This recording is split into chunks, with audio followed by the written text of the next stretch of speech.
Yo, para Wibu Nolep, terima kasih telah mengklik video ini dan selamat datang di segmen Wibu Spoiler.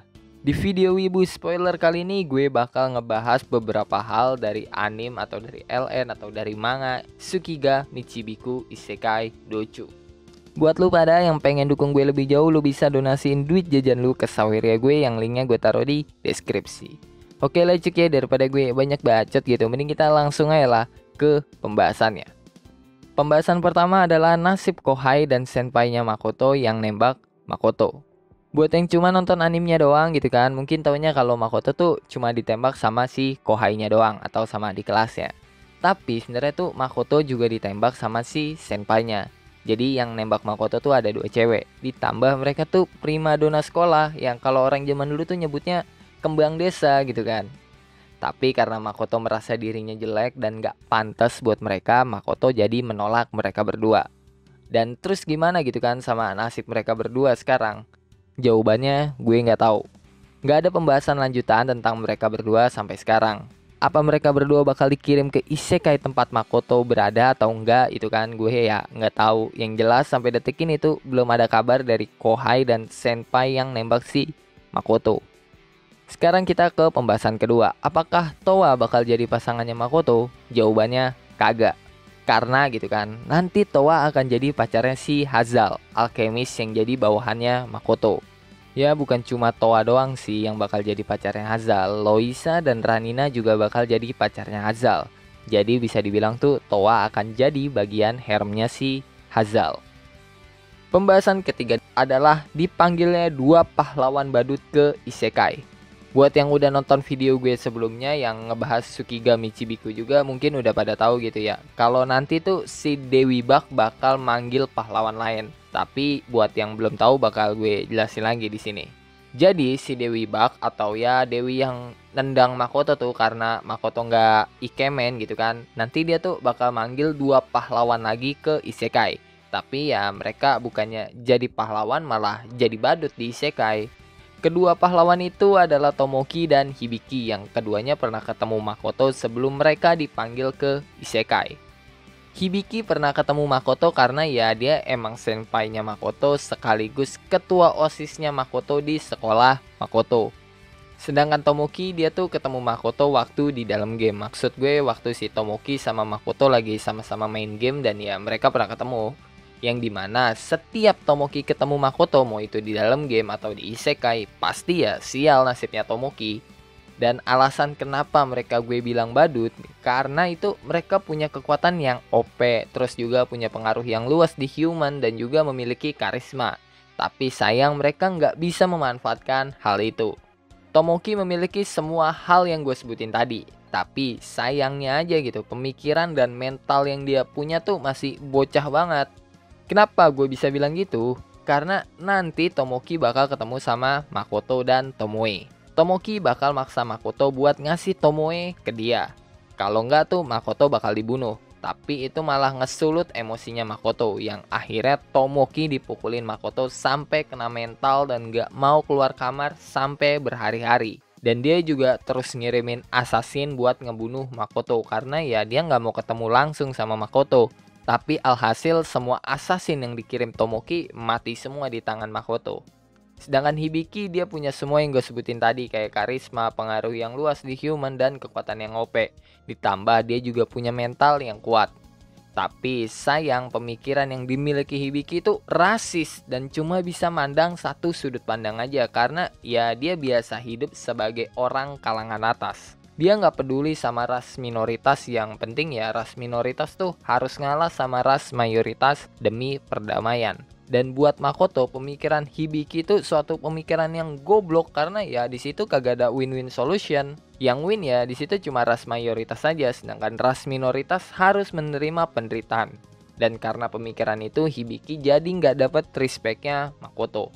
Hibiki juga maksa Makoto buat ngebela ras mayoritas yaitu human. Tapi Makoto menolak karena dia berada di pihak netral. Ya pada awalnya doang Makoto tuh kelihatan netral, tapi makin kesini makin kelihatan kalau Makoto kayak hilang respect gitu ke para human. Setelah ngelihat kelakuan mereka, apalagi setelah ngelihat kelakuan bejat Tomoki yang mengadakan hari bebas cocok tanam di mana saja dan kapan saja.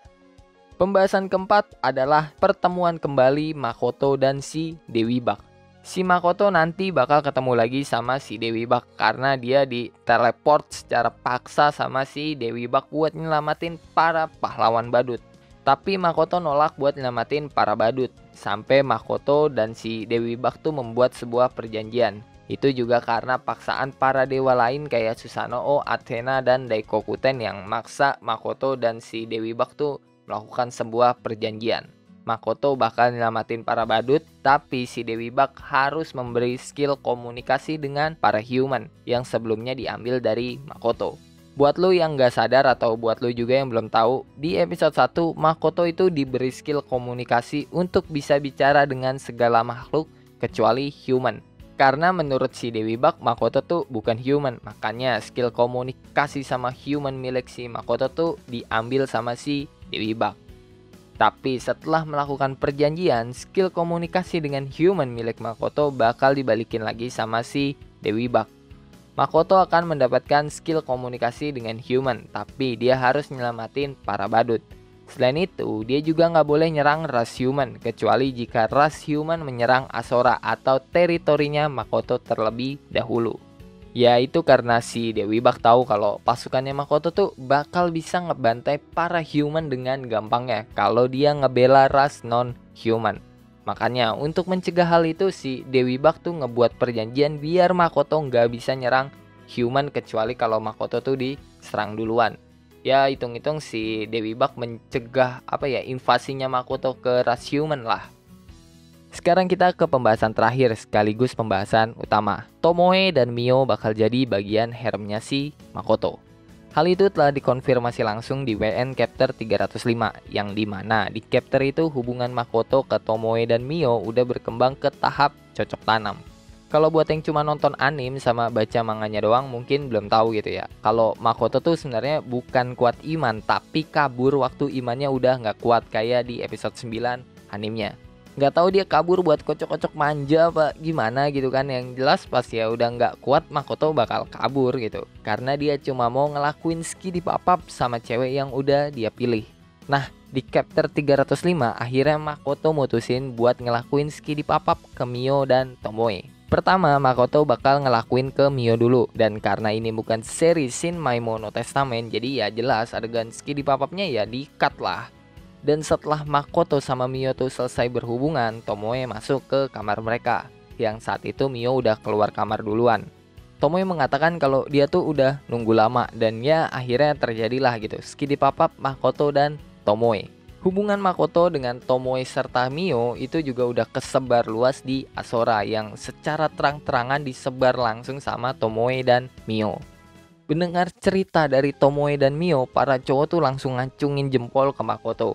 Sedangkan para betina tuh mukanya langsung pada merah karena ya mereka ngebayangin seberapa tangguh Makoto di atas ranjang. Setelah ski di papap yang pertama, Makoto tuh jadi sering ngelakuin hal itu sama mereka. Sampai Tomoe dan Mio ngusulin kalau Makoto harus bikin harem. Karena ya mereka berdua gak bakal sanggup melayani nafsu Makoto yang gak ada habisnya. Ditambah barangnya Makoto tuh juga gede banget kata mereka. Jadi ya bakal ada kemungkinan Makoto tuh bakal nambah cewek. Tapi ya gue gak tahu siapa. Mungkin aja sih rasis Hibiki gitu kan. Tapi kalau Hibiki di ski di papap sama Makoto kuat nggak tuh ya anjir? Ya yang jelas sih kemungkinan paling tingginya yang bakal masuk haremnya Makoto si Ruth. Kenapa gue bilang si Ruth? Karena Ruth menyatakan kalau dia punya kesempatan berduaan dengan Makoto atau tidur dengan Makoto, dia akan memperkosa Makoto untuk mendapatkan anak dari Makoto. Ya buat sekarang sih cuma Ruth doang kemungkinan paling tinggi yang bisa aja masuk ke haremnya Makoto. Sisanya belum ada, bahkan Tamaki juga belum ada kesempatan buat masuk ke haremnya Makoto. Yang jelas hubungan Tomoe dan Mio udah terkonfirmasi kalau mereka tuh adalah pelayan sekaligus pacarnya Makoto. Yang Makoto katakan sendiri kalau Tomoe dan Mio adalah orang terpenting baginya saat ini. Oke lah mungkin cukup sekian ya cuy untuk pembahasan kali ini. Kalau kalian punya pertanyaan, pendapat, saran, requestan atau bacotan-bacotan gak penting lu pada lu bisa tulis di kolom komentar. Kalau lu suka sama pembahasan kali ini, lu bisa tekan tombol like. Kalau lu nggak suka, lu juga boleh dislike. Gua nggak maksa lu buat tekan tombol like. Dan sampai jumpa di video selanjutnya, and bye bye.